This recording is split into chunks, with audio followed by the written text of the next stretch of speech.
Hey friends, welcome back to continuing the discussion.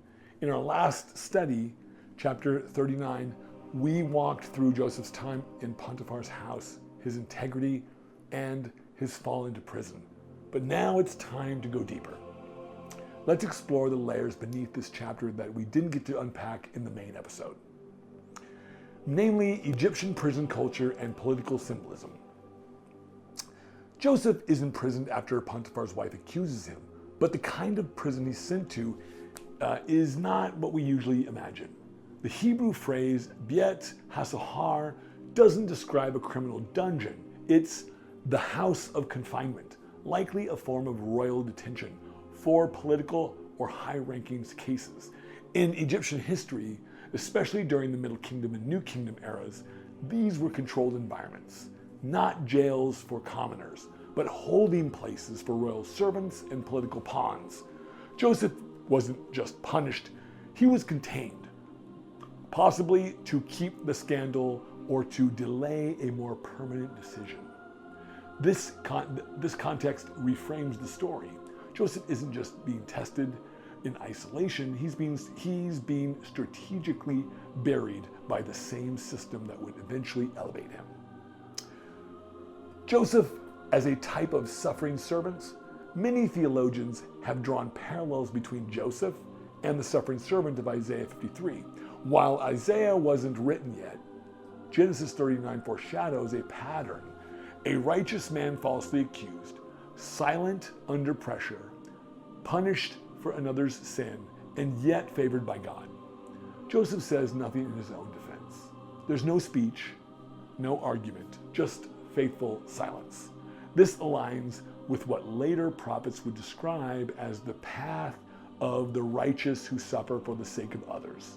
Some rabbinic commentators like Rashi even argue that Joseph's descent is part of God's plan to demonstrate the true righteousness, that true righteousness isn't proved in prosperity. It's forged in injustice. Now, race, ethnicity, and the weaponization of Hebrew. Potiphar's wife doesn't just accuse Joseph, she racializes him. This Hebrew you brought into our house, it's not just slander. It's fear-based language meant to stir mistrust and solidify her social power. This reflects a pattern we see even today. Outsiders are often blamed during crisis and identity becomes the scapegoat.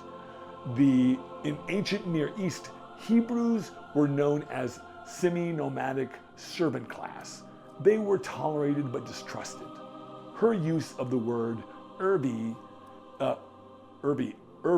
is meant to isolate Joseph culturally and politically. Modern scholars like Nahum Sanara and Carol Myers point out that Genesis doesn't shy away from portraying ethnic tension. It's part of the Bible's honesty. God works even in places where his people are misunderstood or mistreated.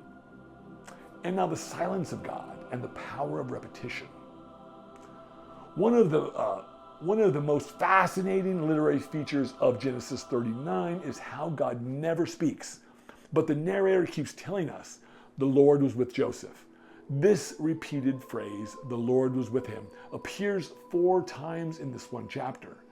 In ancient narrative, repetition was intentional.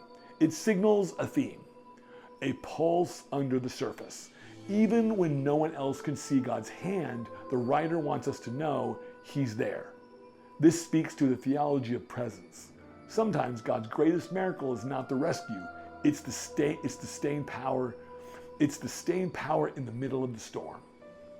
And the theology of unrewarded righteousness. One of the hardest truths of Genesis 39 is this: Joseph does everything right and still ends up in prison.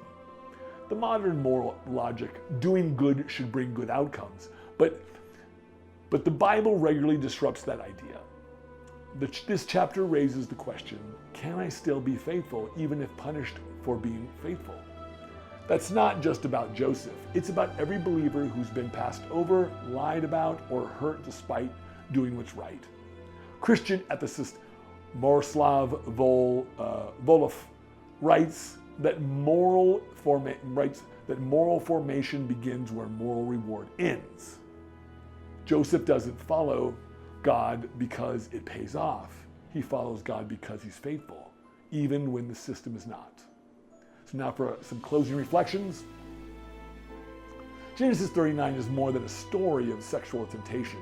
It's a story of endurance, of racial bias, of silent faith, of unrewarded obedience. But more than anything, it's a story of God's presence where the world says he shouldn't be.